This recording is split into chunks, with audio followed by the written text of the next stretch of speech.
प्रकृति हमें जन्म से एक ऐसे रंग रूप में लाकर सबके सामने रखती है जो कि आने वाले समय में हमारी पहचान बन जाती है।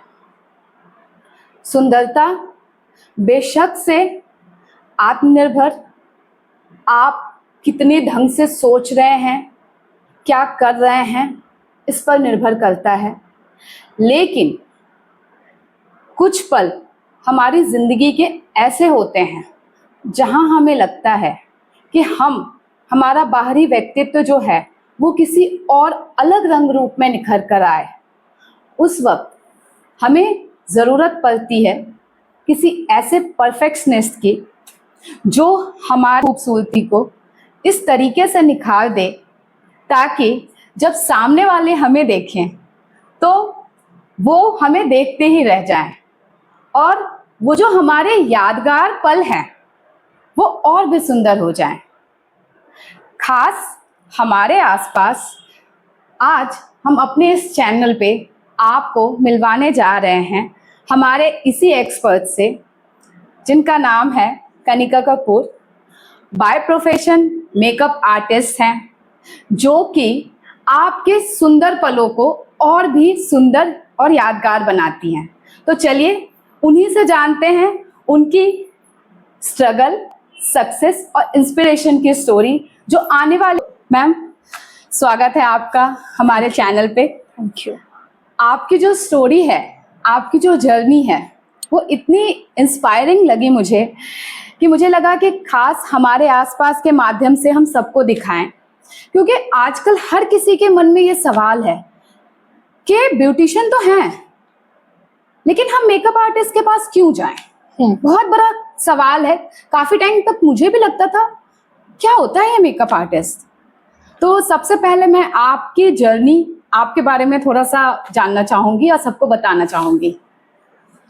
मैं कनिका कपूर हूँ, एक मेकअप आर्टिस्ट। देहरादून में ही बॉर्न एंड ब्रॉट अप हूँ और 3-4 साल पहले ये मेरी हॉबी है मेकअप करना, मुझे बहुत पसंद है। बट मैंने इसको एज अ प्रोफेशन इसलिए चूज नहीं करा कि बस मुझे लोगों को सुंदर बनाने का मन था, बट हाँ इसलिए ज़रूर चूज करा क्योंकि मैं चाहती हूँ कि लोगों को ये मैसेज पहुँचे कि लड़कियाँ कुछ कर सकती हैं और लड़कियों को कुछ आगे करना चाहिए, आगे बढ़ना चाहिए, चाहे वो सुंदरता के उससे हो चाहे किसी भी उससे। प्लस मेरा अपना ये मानना है कि मेकअप एक इंसान को सिर्फ मतलब वैसे एक आप कैनवस की तरह है, आप जिस हिसाब से एक ब्लैंक कैनवस पे एक अपना चित्र बनाते हैं, उसको बहुत सुंदर रूप से निखारते हैं, उसी वे से मुझे लगता है कि फेस एक ब्लैंक कैनवस है, उसको मैं अपने स्किल्स से कैसे उसको सुंदर बना सकती हूँ।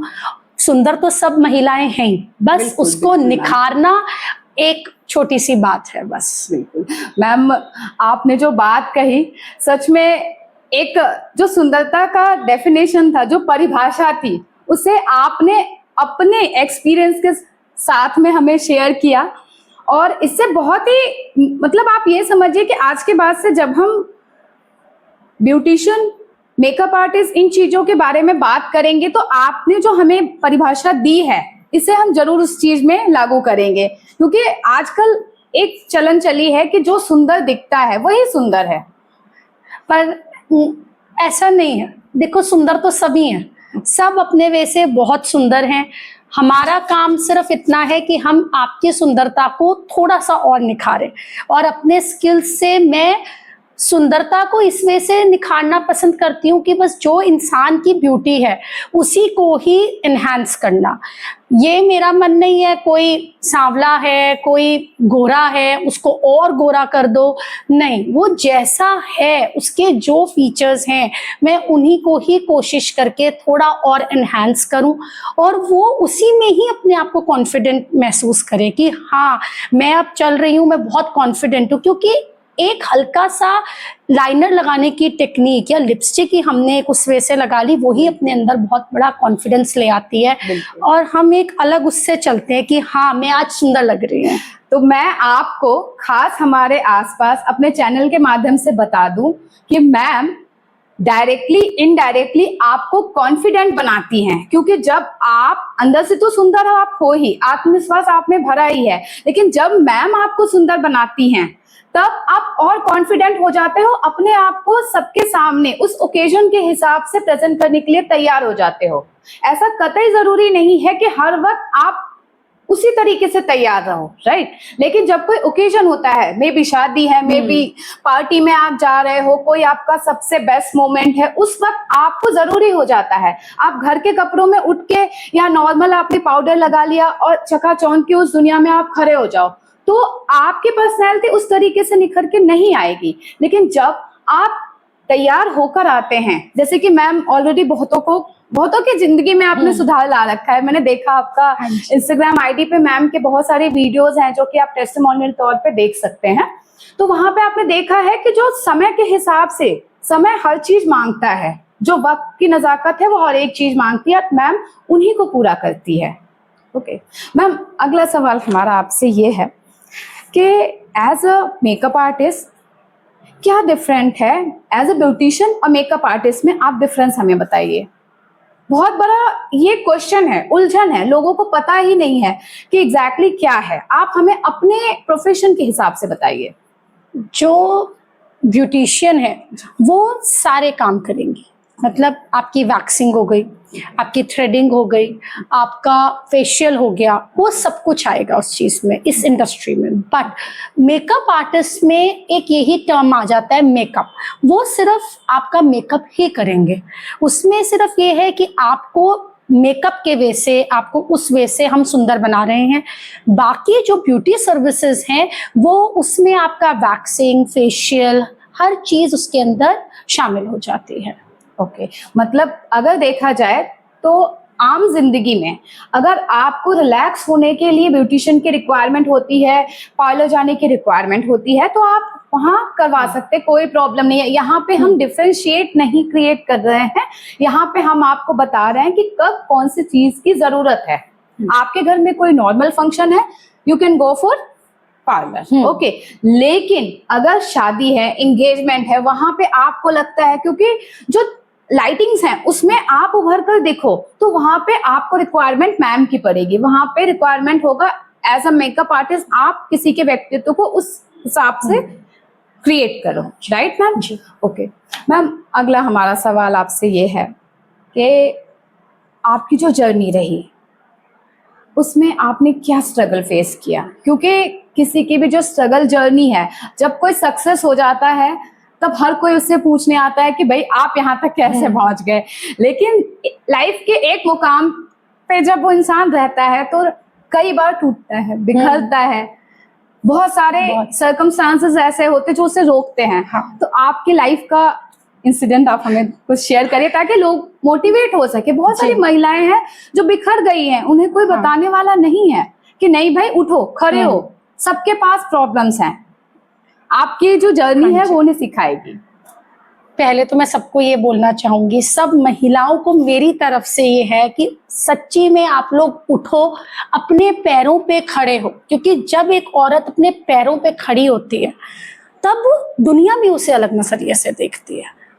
मेरी लाइफ में भी बहुत स्ट्रगल्स आए, सबकी जिंदगी में आते हैं, कुछ बहुत बड़े बड़े पहाड़ भी टूटे, ठीक है, उससे हमने कोशिश करके डील करा। टचवुड मेरी फैमिली का, मेरे फादर का, ब्रदर का बहुत बड़ा सपोर्ट रहा। मैं एक मदर हूँ, ठीक है, उसमें भी बहुत चैलेंजेस आते हैं कि बच्चा भी है, उसे भी देखना है, सुबह की बुकिंग है, 5 बजे है, रात को भी स्टे बैक करना है, होटल्स जा रहे हैं, पीछे बच्चा कौन देखेगा, कोई नहीं होता देखने वाला, कभी भाई के पास छोड़ रहे हैं, कुछ कर रहे हैं, सब चीज़ों की प्रॉब्लम्स हैं। लेकिन प्रॉब्लम ये नहीं है कि हम उससे डर के पीछे बैठ जाए कि मैं तो कुछ कर ही नहीं सकती हूँ, अब मैं क्या करूँगी, कोई है ही नहीं करने वाला। लेकिन नहीं, हमें उसके सॉल्यूशंस ढूंढने चाहिए, क्योंकि मुझे लगता है अगर हम प्रॉब्लम्स ढूंढेंगे तो हमें सॉल्यूशन नहीं मिल पाएंगे, हमें सॉल्यूशंस ढूंढने चाहिए। छोटे छोटे एग्जाम्पल्स होते हैं, जैसे कल ही मेरे साथ एक प्रॉब्लम आ गई थी कि मुझे रात को स्टे बैक भी करना था, लेकिन सुबह मेरे बेटे ने स्कूल जाना था, फंक्शन था, लेकिन मैंने किसी भी तरीके से, हम ट्रेन पकड़ के वापस भी आए, सुबह जल्दी पहुंचे, बच्चे को भी तैयार करा, स्कूल भी भेजा। तो इससे मेरे को ये कहना है आपको कि आप लोगों को ये नहीं सोचना चाहिए कि प्रॉब्लम से मैं डर के पीछे हट जाऊं, क्योंकि जब आप उन प्रॉब्लम्स को ओवरकम करके आगे बढ़ेंगे हम, तब वो एक निखार ही अलग आता है और हम भी बहुत कॉन्फिडेंट बनते हैं। एज अ लेडी हम बहुत कॉन्फिडेंट बनते हैं कि हाँ, मैं कुछ कर सकती हूँ, प्लस बच्चा भी आपको उस नजरिए से देखता है। ये बिल्कुल। मुझे जरूर लगता है। बिल्कुल, कहते हैं ना कि स्ट्रॉन्ग मॉम जो है वही आने वाले जनरेशन को एज अ स्ट्रॉन्ग रिप्रेजेंट करती है, क्योंकि बच्चा सबसे पहले अपने घर में ही सीखता है। अगर वो अपने माँ को प्रॉब्लम से डील करना नहीं देख पाता तो आने वाले टाइम पे भी मैम वो उस चीज को नहीं समझ पाएंगे। अगर वो स्ट्रॉन्ग मॉम को देखते हैं तो जब आगे जाएंगे तो उसी फीलिंग के साथ चलेंगे और उसी नजरिए से दुनिया को देखेंगे। राइट मैम, सारे लोगों को सुंदर बनाया। इतने सारे मौके ऐसे आए होंगे कि आप देखती होंगी, आपके सामने लोग अलग वे में आते हैं और जब जाते हैं तो उन्हें देख के आपको भी लगता होगा कि ये मेरा क्रिएशन है। मैं आपको बता दूं कि भगवान जन्म के वक्त जब हमें भेजते हैं तो हो सकता है उन्हें नहीं पता हो कि आने वाला टाइम कैसा होगा, लेकिन मैम अपने हाथों से अपने क्रिएशन को बनाकर भेजती हैं। तो मैम उस टाइम पे जो आपकी फीलिंग होगी कैसी रही होगी? आप मुझे कोई एक ऐसा इंसिडेंट बताइए कि आपको लगा हो कि ये हो नहीं पाएगा लेकिन मैंने इसे सुंदर बना दिया। ऐसे वैसे हाँ, बहुत सारे इंसिडेंट हुए होंगे, बट एक इंसिडेंट मुझे याद है। एक बच्चा था, उसका एनुअल डे का भी पीछे फंक्शन था, भी एनुअल डे के फंक्शंस चल रहे थे। तो गवर्नमेंट स्कूल में मतलब वो बच्चा पढ़ता है बड़ी क्लास में, 9th-10th में होगी वो लड़की, बट उसको मतलब उसके काफ़ी चोट लग रखी थी उसके लिप्स पे। उससे 1-2 दिन पहले ही उसका एक्सीडेंट हुआ और काफ़ी स्टिचेस वगैरह भी आ गए। एंड वो आई मेरे पास एंड शी वाज लाइक कि अब मैं क्या करूं दीदी, मेरा तो देखो एक्सीडेंट हो गया, यहाँ से भी कट लग गया है और इतनी चोट है। तो पहले तो मुझे लगा कि अब ये लिपस्टिक कहाँ लगाऊंगी, करूंगी कैसे, बट तब मैंने भी सोचा कि नहीं, ये मेरे पे ट्रस्ट कर कर आई है, इसको मैंने किसी भी वे में अपनी कला से इसको उस दिन के लिए इतना कॉन्फिडेंट बनाना है कि ये उस दिन खड़ी होए। और मैंने स्टार्ट करा, जैसे भी उस चीज को मैंने करा, लेकिन जब वो तैयार होके अपनी साड़ी पहन के खड़ी हुई, वो मुझे इतनी खुशी थी उसे देख के कि मैंने ये कर दिखाया। वो उसको प्राइज मिला स्कूल में एज अ कॉन्फिडेंट, वो कि वो इतने बड़े एक्सीडेंट के बाद भी चलकर आई है और उसने पार्टिसिपेट करा है। तो जब उसने मुझे फ़ोन करके बताया कि दीदी, सबने बहुत अप्रिशिएट करा कि मेरा वो स्कार इतना विजिबल ही नहीं था, जो भी मेरे स्टिचेस आए थे लिप्स पे, तो मुझे भी लगा कि हाँ, अगर मैं ये कर सकती हूँ, मैं वो बच्चा मेरी वजह से अगर इतना सुंदर और इतना कॉन्फिडेंट दिख रहा है, और तो वो चीज़ मेरे को बहुत खुशी दी थी उस चीज़। मैम ने जो इंसिडेंट बताया है, मैं आप सबको बताना चाहूंगी कि सोच कर देखिए, अगर उस इंसिडेंट के वक्त मैम जो कर रही थी वो नहीं कर पाती या किसी कारण से वो बच्चा मैम तक नहीं पहुंच पाती, तो शायद आज जो हम हिस्ट्री सुन रहे हैं वो नहीं होता। जरूरी नहीं है कि हिस्ट्री हर वक्त किताब में ही दर्ज हो, कभी कभी हम अपने आम जीवन में भी देखते हैं कि हमारे आसपास बहुत सारे हिस्ट्रियां जिन्हें देखना, सुनना, परखना, पढ़ना बहुत ज़रूरी है।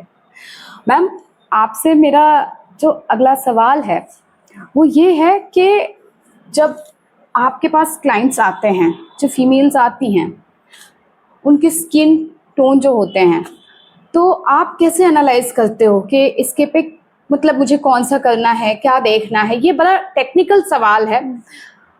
आपने सर्टिफिकेट्स लिए होंगे, बहुत इसके पीछे मेहनत किया होगा, क्योंकि मैंने एक प्रॉब्लम फेस की है, देखी भी है। एक वक्त था जब मुझे किसी फंक्शन के लिए तैयार होना था, उस टाइम बहुत मतलब आप ये समझ लीजिए 2011 की बात बता रही हूँ मैं आपको। ये जानना इसलिए ज़रूरी है कि क्या हुआ था, एक ओकेजन में मुझे जाना था, बहुत ख़ास था। तो नॉर्मल टाइम ना होने की वजह से, और उतनी आप ये समझ लीजिए कि लोगों के बीच जागरूकता नहीं थी। आप इसे जागरूकता ही समझिए, समय के अनुसार अगर आप उस चीज को ग्रैब कर रहे हैं, इसे ही जागरूकता कहते हैं। पता नहीं था, तो हम नॉर्मल मेकअप वाली के पास में गई पार्लर में, और उन्होंने मुझे तैयार कर दिया। लेकिन जब उस ओकेजन के मैंने फोटो देखे तो मुझे लगा कि मेरे जो लाइनर है, मेरा जो हाईलाइट हुआ है, वो अगर कम होता तो शायद मेरी ब्यूटी ज्यादा अच्छे से होती। वो जो इंसिडेंट है, तब से मैं मेकअप से थोड़ा सा बचती हूँ मैम। मुझे आपसे मिलने का जो एक्साइटमेंट था, जो मुझे लगा कि मैं आपकी स्टोरी अपने चैनल पर दिखाऊं, उसके पीछे बहुत बड़ा रीजन था ये। इतना पुराना जो क्वेश्चन था मेरे मन में, आज मैं आपसे पूछूं कि आप कैसे जज करते हो? सबसे बड़ा वे इसका जज करने का ये है कि जब आपका क्लाइंट आता है, एक तो ये वेन्स होती हैं हमारी बॉडी में, इनको हम चेक करें, ये ब्लू है, ग्रीन है या किस उसमें है।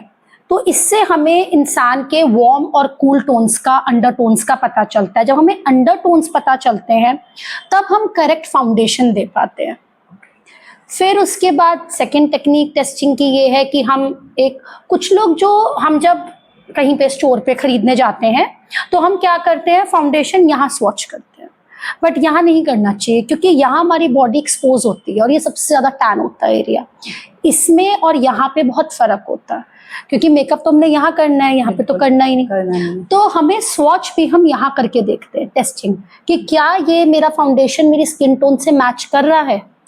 फिर हम हाइलाइटर भी, जैसे आप कह रहे हैं कि उसने इतना हाइलाइटर लगा दिया, तब मुझे लगा कि शायद एक कम होता, तो उसमें भी टोन्स हैं कि मैं एक फेयर टोन के लिए कौन सा हाइलाइटर ले रही हूँ और एक मीडियम टोन के लिए कौन सा ले रही हूँ, एक डार्कर कॉम्प्लेक्शन के लिए कौन सा ले रही हूँ। ये सब अंडरटोन्स और टोन समझ के ही हम काम करते हैं। ओके, मतलब कहीं ना कहीं टेक्निकल ये चीज़ें जानना बहुत ज़रूरी है। इसके लिए एक्सपर्ट की नीड होती है। जो भी एज अ मेकअप आर्टिस्ट अगर मैम हैं यहाँ पर, तो इन्होंने उस चीज़ के बारे में जाना है, पढ़ा है, उस चीज़ के सर्टिफिकेट्स हैं मैम के पास, उसके बाद वो चीज़ कर रही हैं, इसीलिए मैम परफेक्ट हैं। Right ma'am? मैम, आपसे जो मेरा सवाल है वो ये है कि अगर किसी महिला को मेकअप आर्टिस्ट बनना है तो आप उसे क्या रेकमेंड करेंगी? मतलब हर किसी के पास फाइनेंशियल बैकअप नहीं होता, हर कोई पार्लर तुरंत से खोल के अपना नाम नहीं बना पाता, तो आप उसे क्या रेकमेंड करेंगी, कैसे वो अपना स्टार्टअप करे? अगर जैसे किसी को बनना है, जो मैं कहती हूँ हर लड़की को आगे बढ़ना चाहिए, और उसका अगर मन इस चीज़ में, फील्ड में है, तो वो यूट्यूब में भी बहुत वीडियोस हैं, देखें, समझें, धीरे धीरे घर से थोड़ा सामान लाके प्रैक्टिस करें। हमें ज़रूरी नहीं है हमने high and products locker he practice करनी है, हम हाई एंड प्रोडक्ट से ही कर पाएंगे। घर में मम्मी है, चाची है, ताई है, भाभी है, उन्हें लो, धीरे धीरे उन पे काम करना शुरू करो, क्योंकि जितना हम प्रैक्टिस करेंगे उतना हमारा हाथ साफ होता जाएगा। अगर आप सब लोग इनमें से कोई भी जो ये चैनल देख रहा है, जो ये वीडियो देख रहा है, जिनके पास भी ये वीडियो पहुंच रही है, वो ब्यूटिशियन का कोर्स करना चाहता है, मेकअप आर्टिस्ट की लाइफ में आगे बढ़ना चाहता है, वो इस चैनल पे मैम से कॉन्टैक्ट कर सकते हैं, या फिर मुझसे।